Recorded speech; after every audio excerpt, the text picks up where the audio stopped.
Y arrancamos con el tema. Queda pendiente esta presentación. Si ahorita hay oportunidad, me avisas, Keren, con todo gusto. Pero arrancamos propiamente con el tema y les voy a compartir la imagen de lo que es esta, que es la lección número 9, pero en realidad hoy vamos a ver la 10. Eso quiere decir que tengo que avanzar un poquito más. Lo voy a hacer con mucho gusto y entonces encuentro acá precisamente la lección número 10. Esta lección o capítulo número 10 se llama Tratando a los jefes equitativamente. Nos ofrece dos lecturas bíblicas, Efesios capítulo 6, versículos 5 al 8, y Colosenses capítulo 3, verso 17, y luego versículos 23 y 24.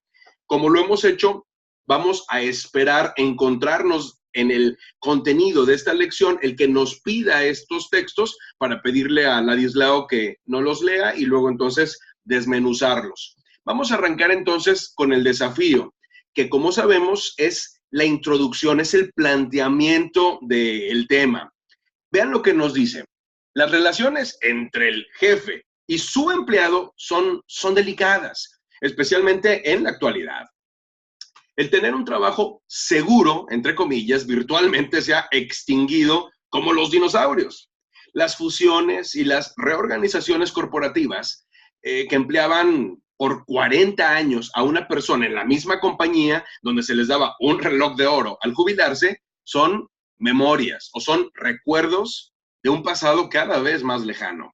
¿Cómo debería un cristiano responder a su jefe? ¿Qué lealtad debería ofrecer? ¿Qué significa ser un buen empleado? Recordarán ustedes que la lección anterior, quienes así participaron, hablamos acerca de tratar equitativamente a los empleados. Nos damos cuenta que la Biblia pues no tiene la palabra empleado. Encontramos una palabra que es en nuestra cultura del día de hoy muy grotesca, que es la palabra esclavo. Y vamos a encontrar que tampoco está la palabra jefe, pero sí una palabra muy grotesca que es la palabra amo. Y entonces esto nos lleva a entender que el mundo ha cambiado. El mundo antes de la revolución industrial, como comentamos en la sesión pasada, pues lo que conocía eso era la esclavitud.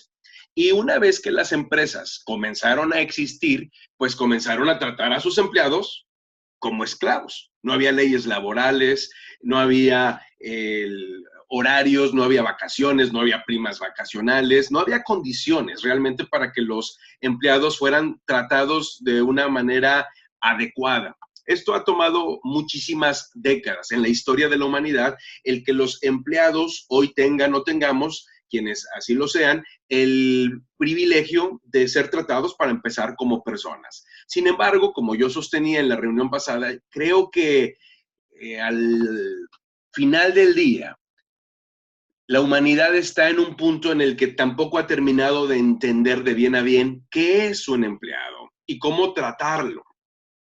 En la reacción vamos a encontrar algunas preguntas. Estas preguntas han sido diseñadas pues para invitarnos a pensar, a reflexionar sobre el tema y entonces estar indagando lo que la Biblia dice y a partir de ahí ir forjando nuestro criterio.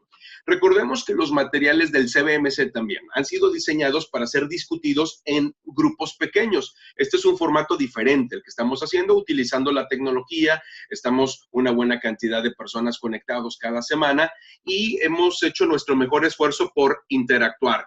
Y en ese sentido, me vale la pena aclarar en este momento que quienes quieran hacer una pregunta, solemos contar con el apoyo de la licenciada Ofelia, que en esta ocasión no estará presente en la sesión, pero quienes deseen hacer alguna pregunta, entonces escríbanla en el chat. Nos tomaremos un tiempo más adelante para revisarlos. Si Keren me puede apoyar con eso, se lo agradecería mucho. Si no, igual yo trataré de estar revisando el chat. Obviamente, mientras estoy avanzando en la lección, no estoy viendo más nada que la lección en PDF que tengo aquí en mi pantalla. Entonces, haré una pequeña pausa más adelante para revisar el chat y ver si hay algunas preguntas ahí. Volviendo aquí a la reacción, encontramos que nos ofrece preguntas. Estas preguntas, si estuviéramos en un café, por ejemplo, o si estuviéramos en una sala de juntas de una empresa, bueno, pues abrirían el debate sin lugar a dudas y escucharíamos cosas brutalmente interesantes. Vean lo que nos dice la reacción en su punto número 1. lea Efesios capítulo 6, versículos 5 al 8, y luego nos pregunta, ¿cómo debemos responder a los que están en autoridad sobre nosotros? Recordemos que la lección es tratando a los jefes equitativamente. Y entonces en este momento le quiero pedir a Ladislao que abra su micrófono y que nos ayude con la lectura de Efesios capítulo 6, versículos 5, 6, 7 y 8. Son 4 versos. Sí, claro que sí, muchas gracias. Comenzamos. Dice así en versión Reina Valera. Siervos, obedeced a vuestros amos terrenales con temor y temblor, con sencillez de vuestro corazón, como a Cristo, no sirviendo al ojo como los que quieren agradar a los hombres, sino como siervos de Cristo, de corazón, haciendo la voluntad de Dios, sirviendo de buena voluntad como al Señor y no a los hombres, sabiendo que el bien que cada uno hiciere, ese recibirá del Señor, sea siervo o libre.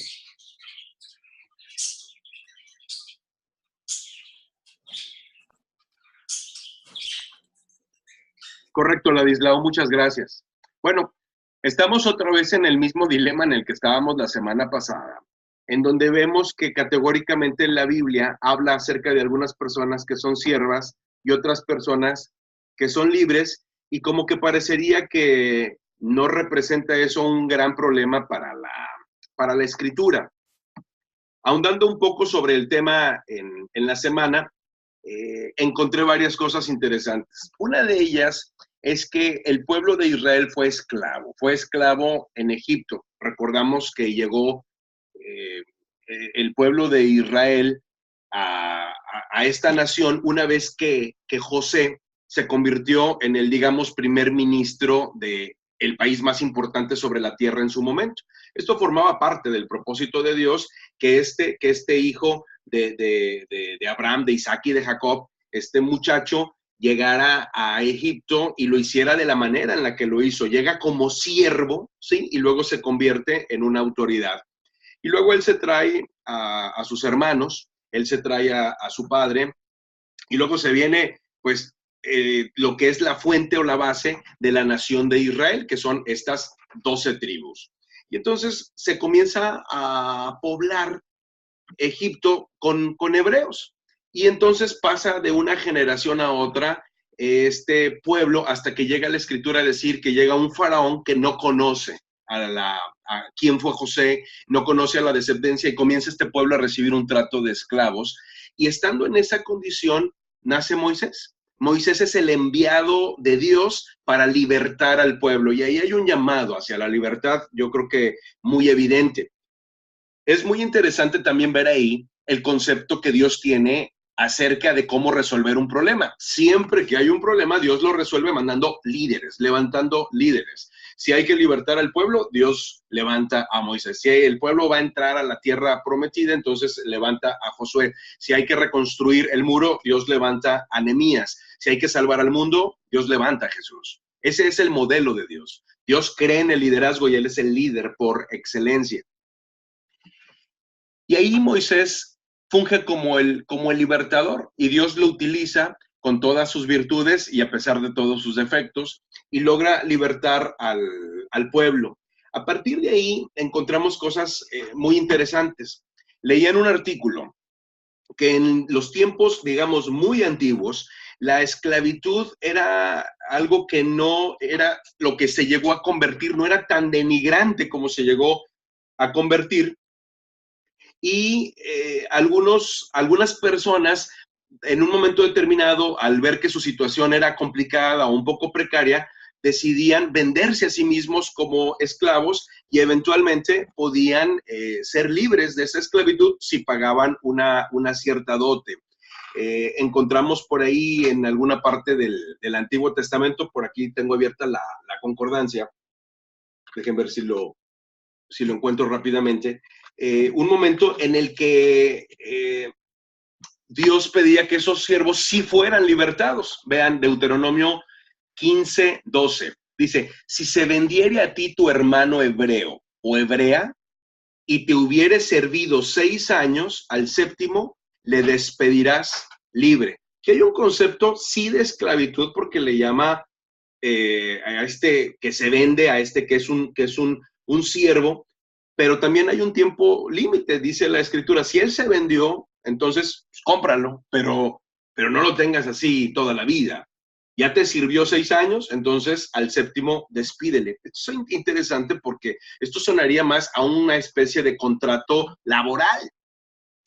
En el artículo que leía, hablaba acerca de cómo se desvirtuó el tema de la esclavitud en todo el mundo y llegó en un momento determinado a hacer algo que estaba básicamente con la balanza inclinada en contra de algunas razas, en particular los negros, aunque no exclusivamente. Y entonces viene un tiempo en el que los esclavos son tomados de naciones en donde viven en libertad, por ejemplo, las naciones africanas, y son tomados cautivos y vendidos en naciones. Y entonces, en este artículo mostraba cómo la Escritura abiertamente se opone a que una persona sea robada, obviamente al secuestro, obviamente al rapto, obviamente a esto que hoy llamaríamos una trata de personas. Y entonces, en ese sentido, encontramos que la Biblia sí abiertamente se opone a esa coerción que hay en contra los unos de los otros en el terreno de la esclavitud. Y entonces, sin más, quiero pedirle ahora sí a Ladislao que él nos prepare Marcos 9, luego Salmo 27, Hebreos 11, son 3 pasajes, Ladislao, para que los vayas preparando, pero respondamos esta pregunta. Dice, ¿cómo debemos responder a los que están en autoridad? Bueno, Efesios 6 dice, para empezar, en el versículo 5, esclavos obedezcan a sus amos terrenales. Da por un hecho que hay esclavitud y luego les dice, obedézcanlo. Habíamos hablado del paralelo entre el esclavo y el empleado y entre el amo y el jefe. Y entonces, básicamente es como si Efesios nos dijera, si tú trabajas para alguien, obedécelo. Obedécelo. Pero hay algo que a mí me llama la atención. Dice, obedezcan a sus amos terrenales, obedezcan a sus jefes, digamos, con profundo respeto y temor. Sírvanlos con sinceridad, lo estoy tomando de la Nueva Traducción Viviente, tal como servirían a Cristo. Y aquí hay un paralelo. Aquí está poniendo al siervo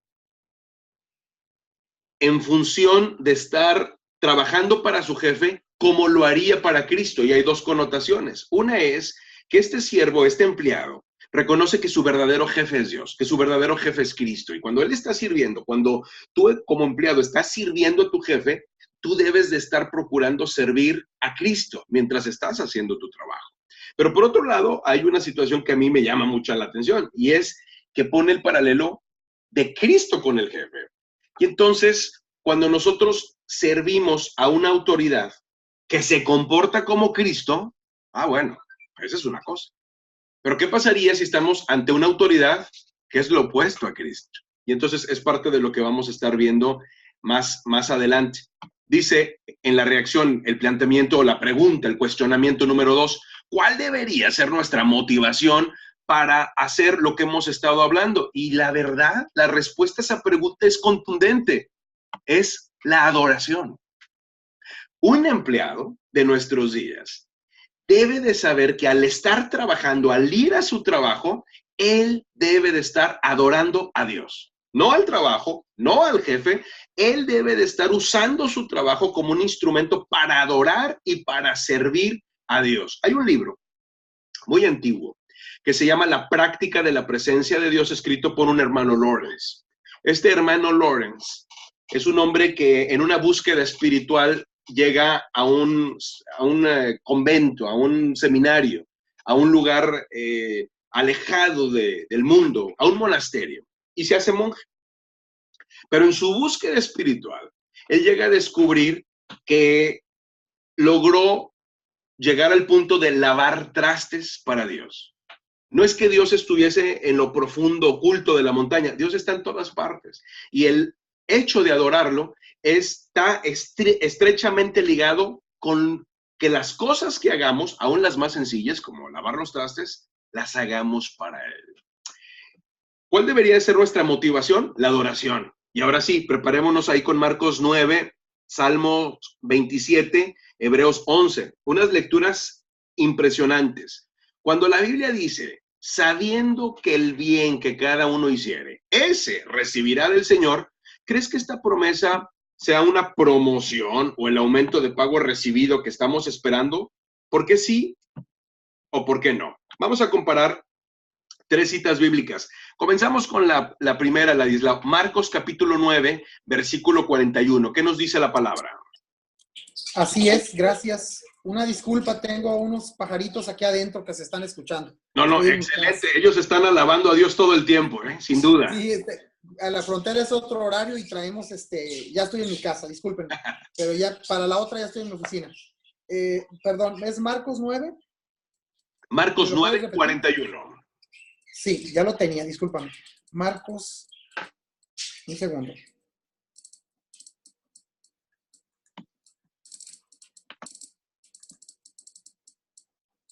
Así es. Dice así: y cualquiera que os diere un vaso de agua en mi nombre, porque sois de Cristo, de cierto os digo que no perderá su recompensa. Correcto. Muchas gracias. Este pasaje, Marcos 9, nos habla acerca de que cuando hay una actitud de servicio, hay una consecuencia y esa consecuencia trae una recompensa. Es increíble que ahí habla hasta de dar un vaso de agua. Dar un vaso de agua a alguien que en el contexto de Marcos 9:41 es también un siervo de Dios. Y entonces dice, esa persona no se va a quedar sin recompensa. ¿Qué dice Salmo 27:13, Ladislao? Un segundo.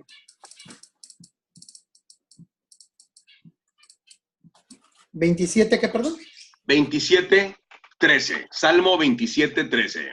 Sí, dice así: hubiera yo desmayado si no creyese que veré la bondad de Jehová en la tierra de los vivientes. Muchas gracias.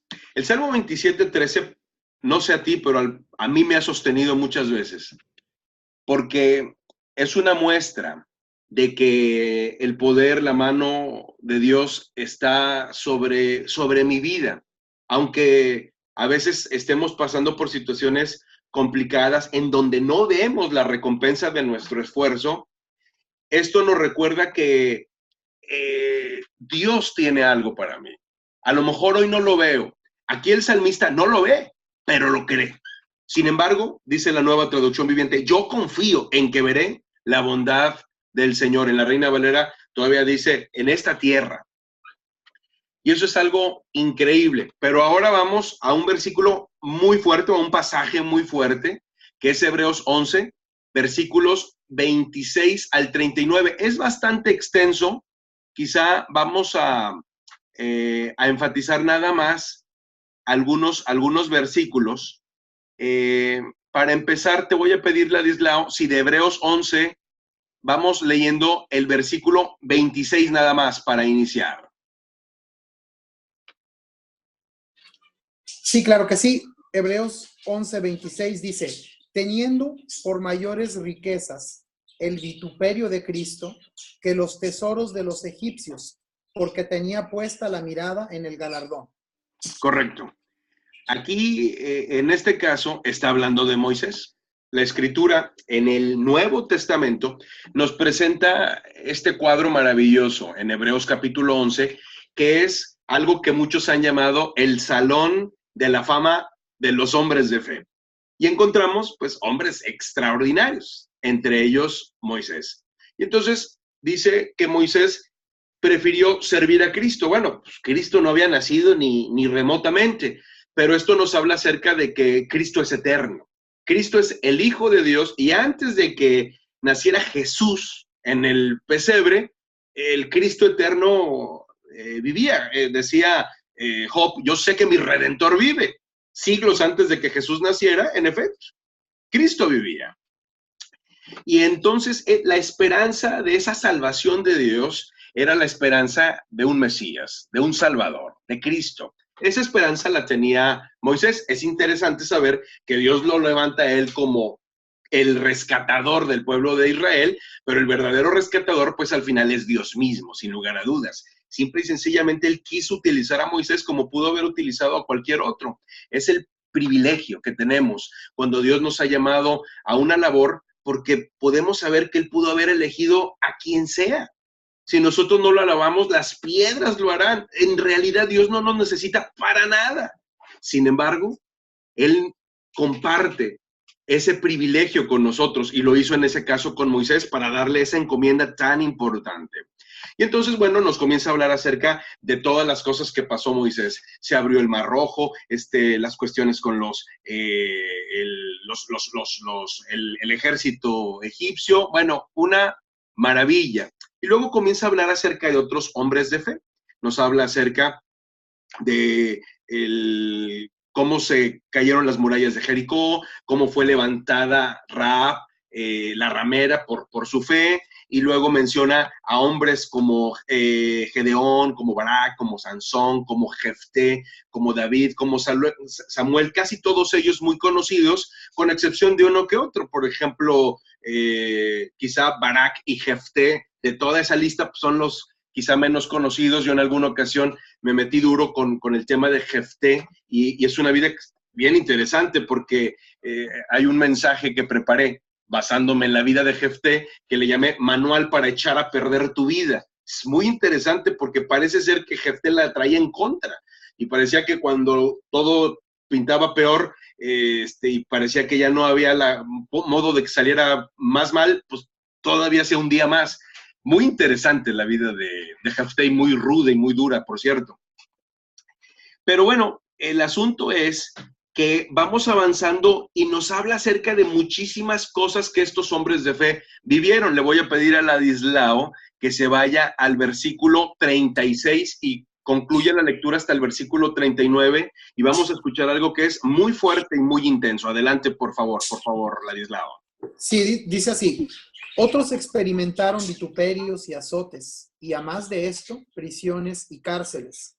Fueron apedreados, aserrados, puestos a prueba, muertos a filo de espada. Anduvieron de acá para allá, cubiertos de pieles de oveja y de cabras, pobres, angustiados, maltratados, de los cuales el mundo no era digno, errando por los desiertos, por los montes, por las cuevas y por las cavernas de la tierra.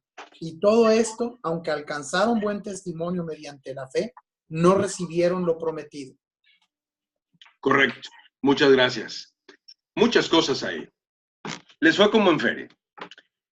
De los cuales, por un lado, dice el mundo no era digno, pero luego termina diciendo, estos, que son los héroes de los héroes de los héroes de la fe, no recibieron lo que esperaban.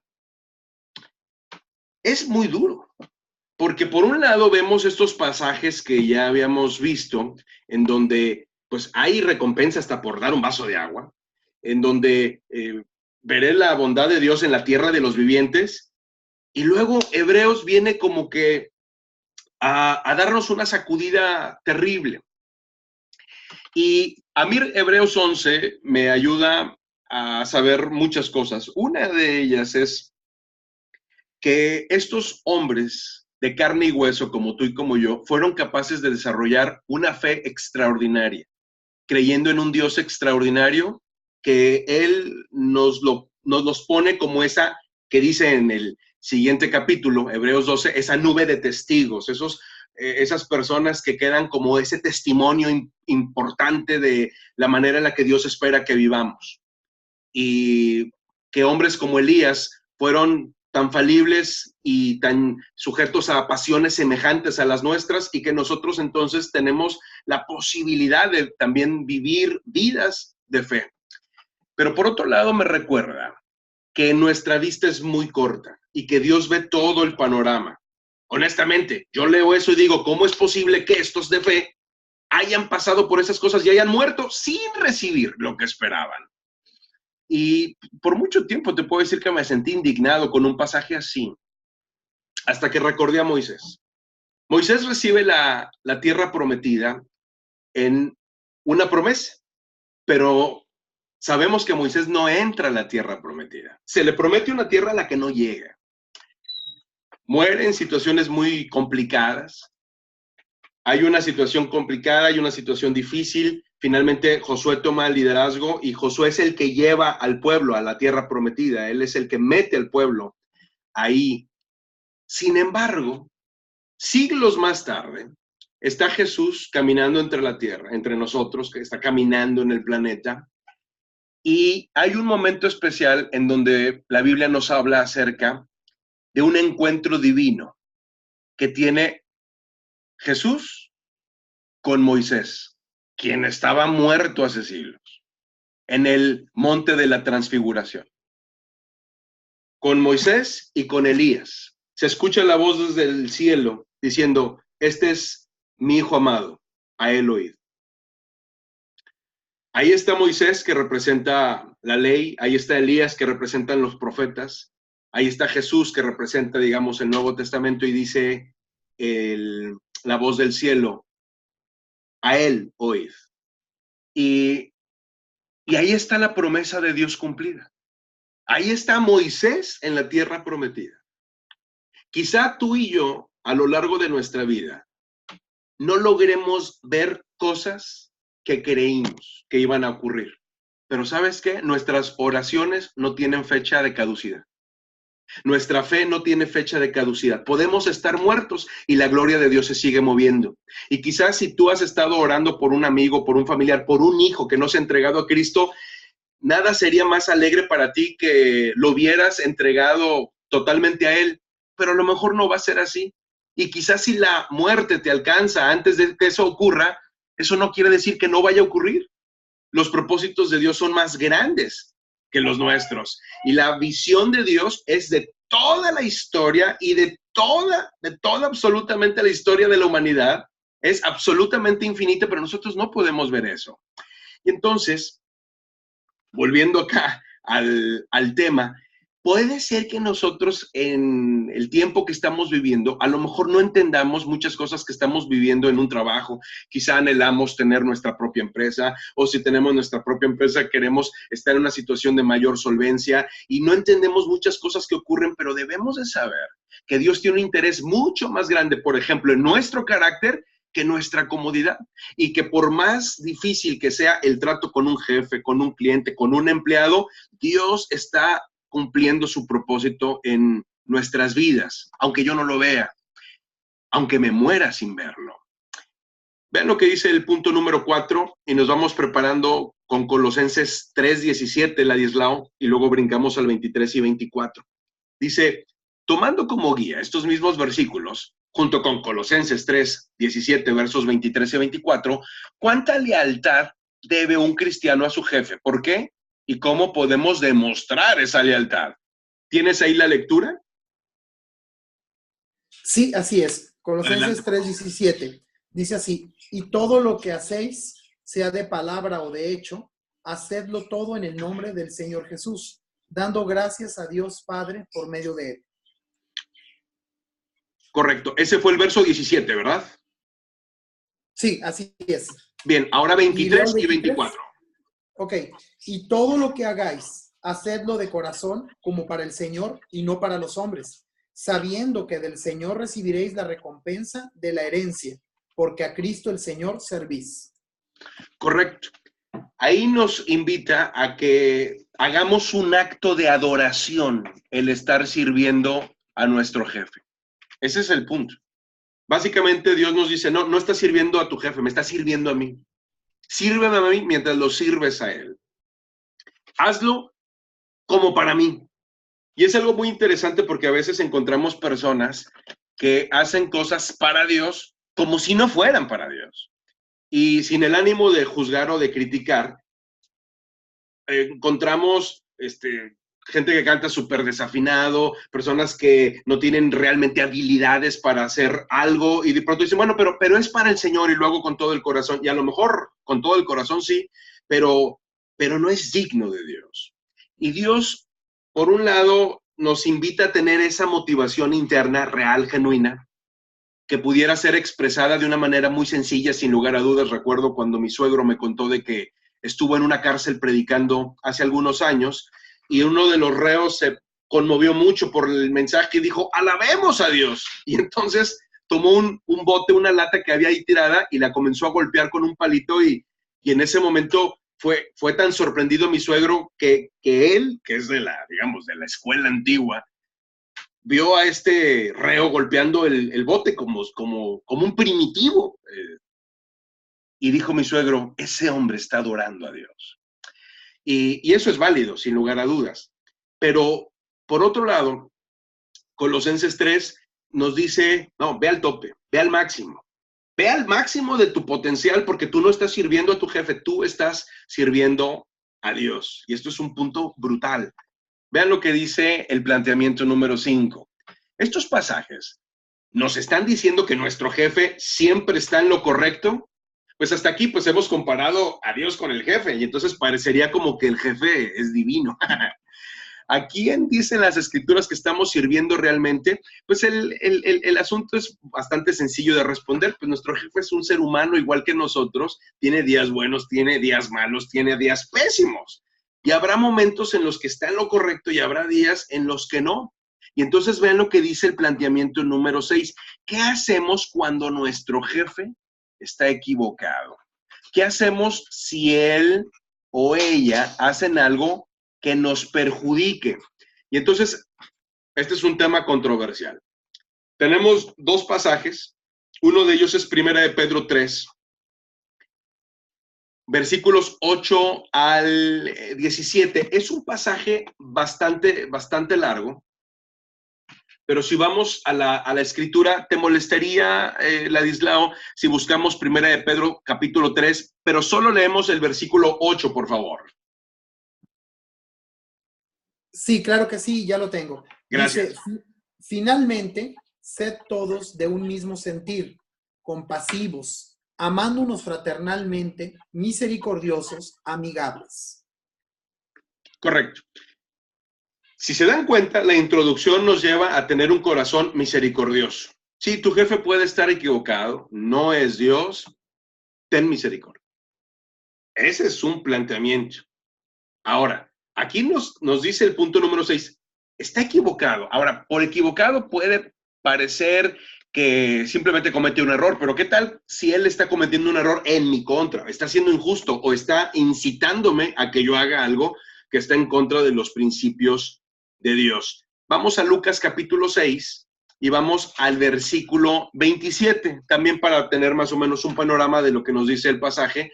Quienes tienen el manual, les animo a que lean todo esto por completo. Tenemos ahí Lucas 6, 27, Ladislao.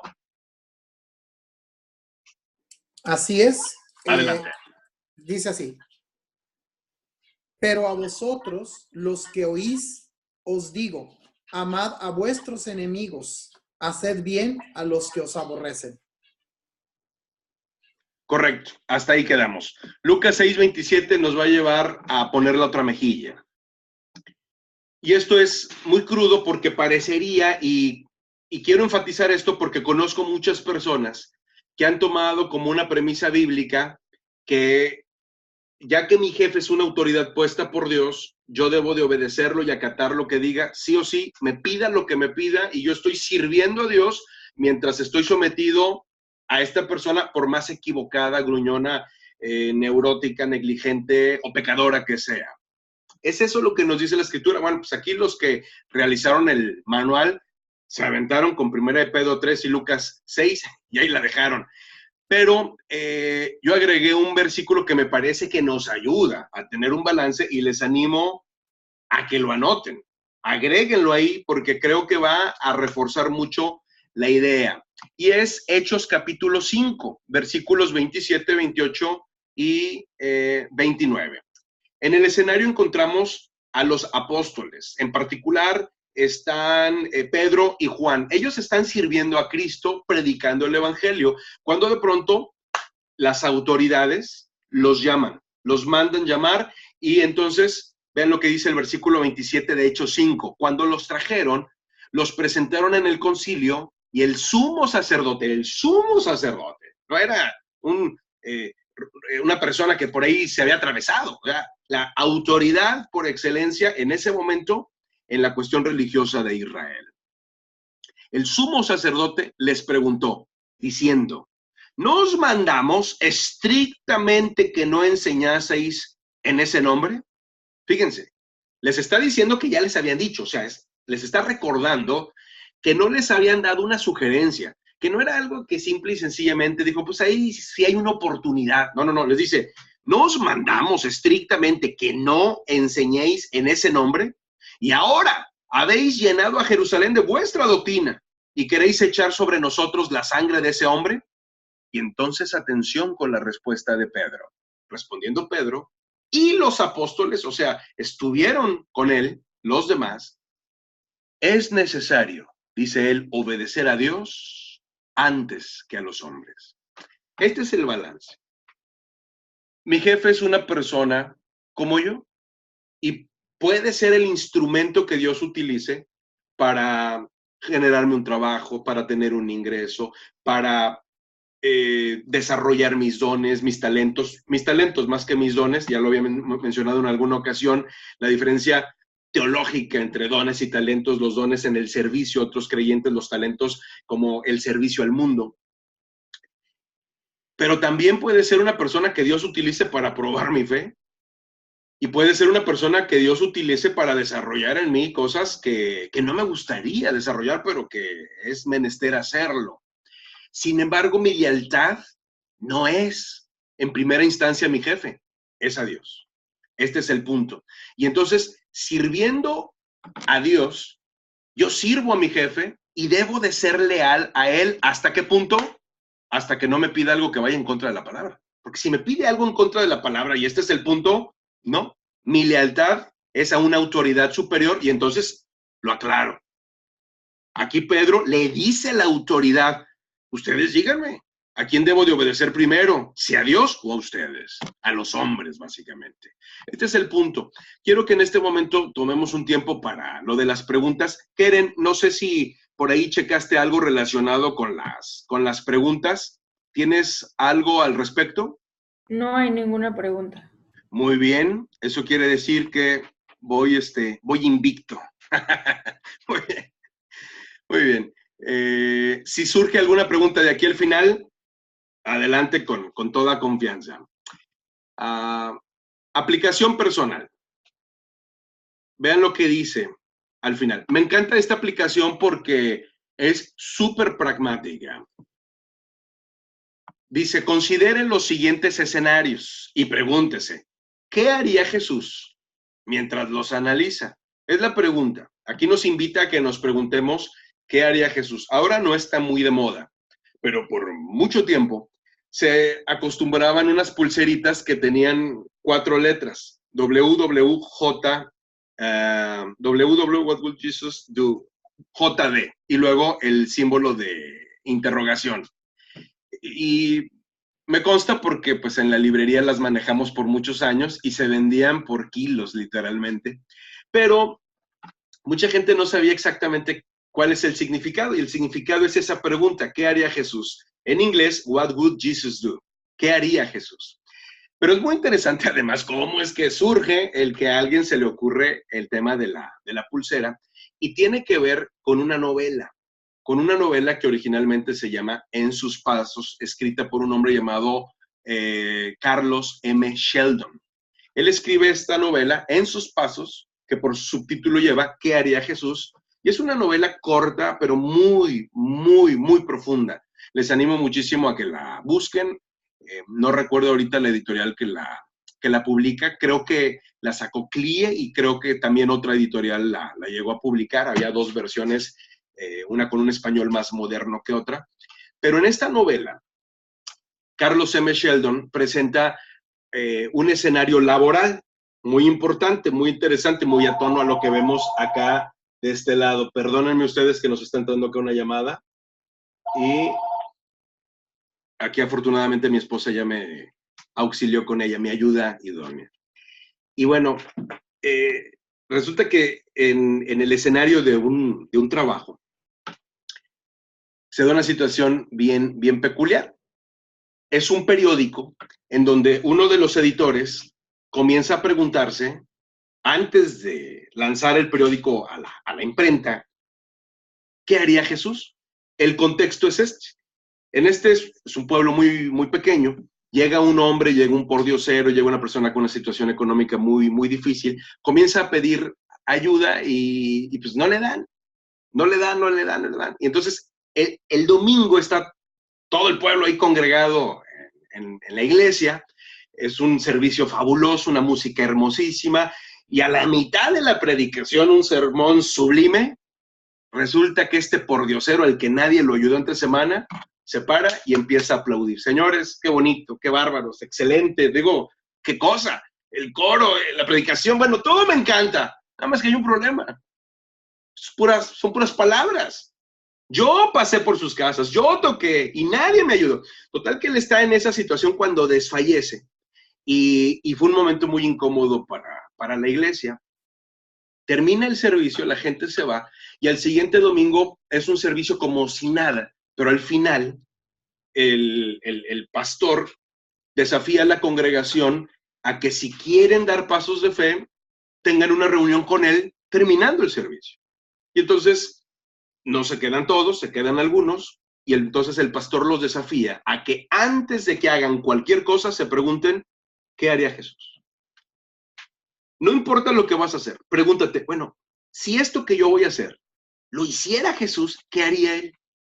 Y entonces vemos diferentes escenarios, entre ellos los laborales, y ahí está ese hombre del periódico. Y él comienza a poner la publicidad y comienza a poner en orden las notas para la sección que a él le toca editar, y se hace la pregunta, ¿qué haría Jesús? Y una vez que se hace la pregunta, él dice, esta publicidad no iría. Y comienza él a quitar cosas. No, esta nota no iría tampoco. Y empieza a depurar su edición. Una vez que le llega al jefe editorial el trabajo, lo ve y dice, ¿qué hiciste? ¿Le quitaste cosas? Sí, claro que se las quité. ¿Te has puesto a pensar qué haría Jesús si él fuera el editor de este periódico? Oye, estás loco, esto no es la iglesia. Haz tu trabajo bien. Y entonces nos cuenta este libro cómo cada uno de ellos se vio brutalmente desafiado durante esos días en sus actividades cotidianas por hacerse la pregunta ¿qué haría Jesús? Y no les cuento más para que vayan corriendo a la librería más cercana a comprarlo. Bueno, aquí nos dice el material eso. Pregúntese qué haría Jesús si él estuviera en estos escenarios. Y aquí pone el primero de ellos. Su jefe, aquí la idea es que nosotros nos veamos en ese escenario y pensemos que nuestro jefe ha invertido tiempo y dinero considerable en capacitarnos. Y luego dice, y finalmente ha alcanzado el adjetivo de empleado calificado. Pero de pronto, jaja, recibe usted una atractiva oferta de trabajo. ¿La aceptaría? Es un escenario muy real. Pasamos de la linda teología a esto. Yo he estado trabajando, he estado siendo entrenado y de pronto me surge otra oferta de trabajo. ¿Qué hacer? ¿Qué hacer? Y cada quien debe de responder a esa pregunta. Y yo creo que pudiera haber diferentes respuestas. No hay una receta de cocina. Sin embargo, yo creo mucho en la lealtad. Y creo que cuando una persona trabaja para alguien y recibe una oferta de otra fuente, de otro trabajo, de otra compañía, lo super menos que debe de hacer es decirle a su jefe. Es decir, por lo menos lo que debe de hacer es decirle a su jefe, jefe, estos señores me están inquietando. Darle a su jefe, darle a su empresa la oportunidad de que pelee por él. Me encanta este trabajo, quiero estar aquí, pero me están ofreciendo. Y conozco un caso de una persona que fue capacitada de muy alto nivel y una vez que estaba en la capacitación, antes de que la capacitación incluyera, y la capacitación concluyera, quiero decir, y la capacitación había sido en otra nación, un país muy lejano, la persona decidió que no iba a seguir trabajando en la empresa. Y estaba siendo capacitada, ni siquiera había terminado la capacitación. ¿Qué haces en ese caso? Es duro. Esta persona regresa y le dice a la empresa, no me voy a quedar, lo lamento mucho, hay cosas que simple y sencillamente me he dado cuenta que no comulgo con ellas y no lo voy a hacer, pero entiendo que hicieron una gran inversión conmigo en la capacitación. ¿Cuánto les debo? Cóbrenme la capacitación, por favor. Este es un escenario y es una respuesta. Y ¿Cómo honrar a un jefe? Este es el punto, ¿verdad? Es el tema. ¿Cómo honrar a un jefe que invirtió en nosotros? ¿Es perfecto, no? Querían explotarme, pues sí, pero en el buen sentido y quizá termino yo explotándolos en el malo. ¿Cuánto te debo? Importante pregunta. La que sigue. Supongamos que esta oferta proviene de la competencia. Por ejemplo, viene de la Coca cuando trabajas en la Pepsi o viceversa. ¿Esto cambiaría la forma en la que evalúa la oportunidad? ¿Por qué sí o por qué no? Es algo bien interesante esta pregunta porque todo el tiempo yo veo en el mundo empresarial que son los competidores los que se están pasando a los empleados. Sin embargo, valdría la pena preguntarse si eso es correcto, si eso es ético. No lo creo. Sin embargo, conozco empresas que tienen, por definición, el esperar a que su competencia entrene a la gente para luego literalmente robárselos. Lo sé de buena fuente. Lo he platicado con la gente de recursos humanos, en donde abiertamente dicen, esa es nuestra estrategia. Una vez que ya están capacitados, nos acercamos con ellos a la salida de un buen día de trabajo, ya tienen ahí 2, 3 días después de que terminaron su capacitación, y entonces ya sabemos que por ponerles el autobús y ofrecerles, literalmente así lo escuché, 10 pesos más de sueldo, más el autobús que le estamos poniendo para moverlos, se vienen con nosotros. Eso es honrar a la empresa, eso es honrar al jefe.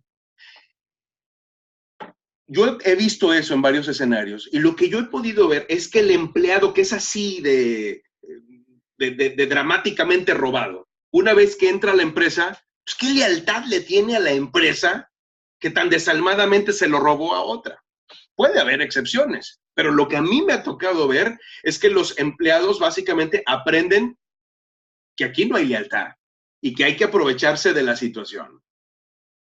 Hay escenarios en los que algunas industrias, platicaba no hace mucho y estuve trabajando con la gente que están en el negocio inmobiliario, en donde hay contratos, en donde dicen, una vez que tú dejas de laborar con nosotros, durante los próximos 3 años no puedes trabajar en la industria. No te voy a estar capacitando para que te vayas con mi adversario mercantil. Y entonces, no sé si todos, pero estuve trabajando con varias inmobiliarias que tienen esos contratos. Entonces llega la persona, firma, y el día que te vas, entonces, por 3 años no puedes trabajar. Y sé que eso existe en muchas industrias en los Estados Unidos y a veces son hasta 5 años los que hay para que una persona no pueda ni emplearse con un competidor, ni hacerse, ni convertirse en un competidor. Otra, ¿cómo reaccionaría si su jefe le pidiera hacer algo ilícito o sin ética profesional o algo donde compromete sus principios morales? Ya está respondida esta pregunta. Es absolutamente inaceptable. Exactamente lo que hizo Pedro cuando le dice a la gente, al sumo sacerdote y a la comitiva, díganme si yo tengo que obedecerlos a ustedes antes que a Dios, nada más para reírme un poquito, ¿no? Jamás. Mi lealtad es con Dios. Entonces, recientemente por ahí uno de los manás últimos que hemos recibido, algunos de ustedes lo reciben vía correo, algunos otros lo reciben vía WhatsApp. Y si han prestado atención en alguno de ellos, no recuerdo si era Robert Tamasi, él decía, en cuanto un jefe a mí me incitara a hacer algo que va en contra de la palabra de Dios, de inmediato renuncio, no hay más. Y este es el punto. Nosotros debemos de amar, de orar por nuestros jefes, de honrarlos, de bendecirlos, de ser un testimonio viviente para ellos. Y lo menos que tenemos que hacer es cuando recibimos una instrucción que es ajena a la voluntad de Dios, es confrontarlos en amor y decir, no, esto no es así, no se vale. A veces la gente está tan acostumbrada a pecar que dice cosas muy comunes como, si viene el ingeniero Gómez, dígale que no estoy. Y de pronto una secretaria creyente puede decir, bueno, pues mi jefe me está pidiendo que miente, ¿y qué hago? Pues es mi jefe, si no me va a correr. Y muchas veces invito a la gente a decir, bueno, pero ponte a pensar, él, aunque te está pidiendo que mientas, De fondo lo que te está diciendo es que no quiere ver al ingeniero Gómez. Eso es lo que te está diciendo. Ofrécele ese beneficio sin tener que mentir. ¿Qué tal decir, hoy el ingeniero no está recibiendo visitas, está concentrado en un asunto y no puede recibir visitas? Punto, listo, ya está, sin mentir, sin fallar a la ética, sin fallar a la moral, estamos dándole el beneficio. Entonces, muchas veces podemos, inclusive como empleados, educar, bendecir, generar una cultura de bendición y de respeto a la norma moral con nuestros jefes. Vamos a concluir acá. Es la hora, son las 9. Agradezco muchísimo la atención. No sé si salió alguna pregunta por ahí. ¿Quieren? Aquí hay varios comentarios. Primero tenemos a Rosalba, dice, ¿qué pasa si quieres ser obediente pero ves injusticias y ves que salen otras personas perjudicadas donde él puede ayudar y no lo hace? No, pues sí, en ese sentido debemos de saber que por más difícil que sea, pues Dios nos pide que intervengamos. Hay una página en la que publico en Facebook cada día un proverbio. Tengo ya varios años con esa página, deben de ser como 7 años aproximadamente. Se llama El Proverbio del Día de Hoy. Y el proverbio del día de ayer, déjenme buscarlo, aquí lo tengo, va muy a tono exactamente a lo que nos está diciendo Rosalba. Es una terrible injusticia. Dice Proverbios 18:5. No es correcto no es correcto absolver al culpable o negarle la justicia al inocente. O sea, es tan injusto absolver al culpable como negarle la justicia al que es inocente. Entonces, cuando nosotros estamos viendo a un jefe que está actuando de manera injusta, tenemos que aplicar esto. No, discúlpeme, pero no es justo. Podemos echar mano, por ejemplo, de la regla de oro. Imagínate decirle a un jefe así, mire, yo puedo entender su situación, pero si alguien fuera así, exactamente lo que está pasando en contra de usted, yo no lo permitiría. O sea, volteamos la cosa. Yo no lo permitiría. De la misma manera le pido que, pues, por favor, considere a esta persona, pues es un ser humano igual que usted. Creo que ya lo había comentado en alguna ocasión. Voy a procurarlo hacer corto. Había una empresa que a mí no me pagaba. Yo hice un trabajo muy, muy grande. Creo que sí lo comenté hace como 2 o 3 lecciones. Y no me pagaban. Y entonces llegó un momento en que me di cuenta que la secretaria básicamente ya estaba bloqueando a las personas que tenían que dar la cara. Y entonces, en una de las muchas llamadas que hice, yo le dije a esta secretaria, no recuerdo su nombre, vamos a decir que era Conchita. Le digo, Conchita, yo no soy Edgar, yo soy su hijo. Y a su hijo en este momento le están negando el pago después de que trabajó tantos meses. Dígame usted si es justo. Y en ese momento Conchita se quebrantó, no se la esperaba, ni yo lo había entrenado, simplemente se me ocurrió decirle eso. Y Conchita me permitió que hablara con su jefe, que resultó que después me estaban confundiendo a mí con otra persona, también Edgar Medina, un editor de Puebla, con el que sí traían bronca, y se resolvió la cosa literalmente en 5 minutos. Pero es la regla de oro. O sea, Conchita, si usted que me está bloqueando ahorita, imagínese que yo fuera el hijo de usted y lo están bloqueando en otra empresa, ¿usted estaría de acuerdo con ello? Pues la lógica nos hace saber que no. Entonces, gracias, Rosalba, por traer esto a la luz. Y bueno, es desafiante para nosotros tener que confrontar una autoridad, pero lo podemos hacer porque nosotros estamos sirviendo a una autoridad superior. Y lo podemos hacer además con decencia y sin estar maldiciendo a la persona, por supuesto. ¿Algún otro comentario, Keren? Sí, aquí hay otro. Dice, pero puede ser como tipo chantaje, como un aumento o algo así. Bueno, aquí habrá que ver el escenario. El chantaje no es correcto. Ahora, veíamos más temprano que hay recompensas hasta para un vaso de agua. La Escritura dice que el obrero es digno de su salario. Y yo creo que es muy factible el que eventualmente nosotros podamos estar viviendo una injusticia en donde mereciendo un sueldo estamos recibiendo uno menor, y yo creo que es algo que podemos platicar con nuestros jefes. Ahora, muchas veces nuestros jefes sí se ven presionados cuando hay alguien interesado en nosotros. Yo en alguna ocasión he recomendado esto: ora para que Dios, a ti te gusta tu trabajo, me gusta, me encanta, pero me están ahorcando y tengo que pensar en otras opciones porque no me alcanza. Pídele a Dios que venga esa otra empresa, esa otra compañía a buscarte. No los busques, que ellos vengan y te busquen. Dios puede hacer eso, sin lugar a dudas. Y una vez que te busquen, dile a tu jefe, pero de inmediato. Ve de inmediato con tu jefe y es posible que en ese momento Dios libere una paga mayor dentro de este mismo trabajo. Entonces, no sé si es exactamente el planteamiento como lo estabas haciendo, pero ahí no es que yo esté chantajeando a mi jefe y mucho menos mintiéndole. No, hay una empresa detrás de mí, pues es la del gas, ¿verdad? Es la empresa de la luz, quieren que les pague, ¿no? No. Pero sí debemos de tratar de que haya justicia, dar justicia y recibir justamente también. El obrero es digno de su salario, dice la Escritura. ¿Alguna otra quieren? Dice David, ¿no sería correcto si uno ve a un buen empleado y le ofrece una oferta de trabajo y él acepta? ¿Sería moralmente correcto? Sin problema, siempre y cuando él no sea desleal en su empresa, que no lo maneje a escondidas y que salga sin mentiras.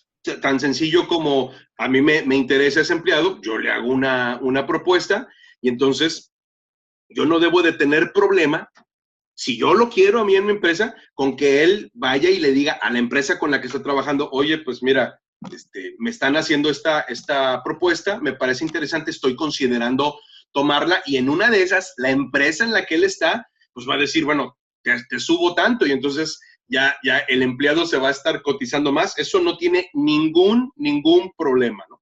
Entonces, lo que para mí es conflicto es el estarlo manejando tras bambalinas, estarlo manejando en lo oscurito y estar siendo desleal y generando que el empleado sea desleal con su patrón actual, porque me voy a jalar a mi equipo, pues alguien con quien finalmente puedo tener exactamente el mismo problema. Y entonces, yo esperaría que si él trabaja conmigo y alguien le echa ojo, pues me lo diga. Entonces, pues debo de estar dispuesto a lo mismo, decir, mira, platícalo con tu esposa, platícalo con tu familia, platícalo con tu jefe. Yo te ofrezco esto y creo que hoy estoy en condiciones de darte una mejor condición que él. Espero que te dejen, así de plano. Entonces, ese sería mi planteamiento. ¿Alguna otra cosa, Karen? Tenemos una última. Adelante. De Juan Alberto. Debemos de obedecer a nuestro jefe directo en todo lo que nos pida, aun y cuando no tenga efecto relevante y produzca frutos en el trabajo. Aquí entiendo que te está pidiendo algo que no es pecado, vamos a decir, pero es algo que no es productivo. No sé si ese es el planteamiento, Karen. ¿Sí lo entendí bien? Yo sí lo entendí exactamente. Ok. Bueno, aquí son dos cosas. No es pecado, pero no porque no sea pecado quiere decir que necesariamente está bien. Decía Pablo, todo me es lícito, pero no todo me conviene. O sea, hay cosas que para Pablo no eran lícitas. Para Pablo no era lícito matar, para Pablo no era lícito adulterar, o sea, o cometer fornicación. Él está hablando de las cosas que le son lícitas, y hay cosas que aunque le son lícitas, no todas le convienen. Entonces, aquí nos metemos en el asunto de la productividad.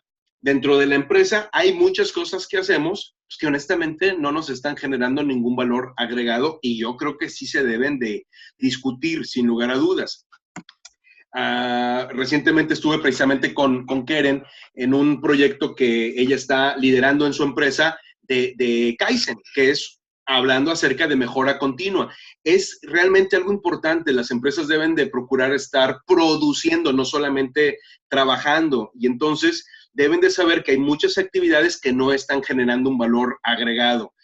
No es pecado, lo puedo hacer, pero al final puedo ir a algo todavía más ético y decir, bueno, ¿por qué no reconsideramos si esto nos está generando un buen resultado o no? Dentro de los términos empresariales hay muchas herramientas, ya mencioné Kaizen, están estudios como o filosofías como la de el diagrama de Pareto, que nos ayudan a entender que las cosas no necesariamente van a generar mucho, aunque las hagamos, ¿verdad? La ley del 80-20, está lo de los 7 hábitos de la gente altamente efectiva, la matriz de prioridades, donde Stephen Covey nos presenta que cada cosa que hacemos está en un diferente cuadrante jerárquico, en donde hay cosas que literalmente nos están matando, nos están quitando el tiempo, aunque no sean pecado, ¿sí? Pero hay cosas que sí son productivas, se nos dice, vivan en el cuadrante verde. Y bueno, extraordinario libro, el de los 7 hábitos de la gente altamente efectiva. Si yo soy ético y yo estoy viendo que mi jefe me está pidiendo cosas que no son productivas, pues debería de decírselo, de la misma manera que yo espero que alguien, si ve que voy a equivocarme, pues me advierte, me diga, oye, ten cuidado porque estás a punto de cometer un error que te puede costar a ti algo. Y entonces, agradezco mucho el tiempo, creo que fueron las únicas preguntas, ¿verdad, Keren? Así es. Gracias a todos, gracias por su amabilidad, por esperarnos estos minutos, quizá me extendí más de lo debido, pero pues me preguntan y yo me prendo sin lugar a dudas. Un abrazo a todos, que Dios les bendiga y nos vemos, si Dios lo permite, el próximo martes. Si se fijan, ya los temas están súper aterrizados en lo práctico, en lo cotidiano, sin perder la base bíblica. Que Dios les guarde. Un abrazo fraternal y por ahí Keren va a mandar a través del chat la lista para que no dejen de anotarse. Los que no reciban todavía el maná de lunes, solicítenlo y estemos en contacto. Un abrazo a todos, que Dios les bendiga, que estén muy bien.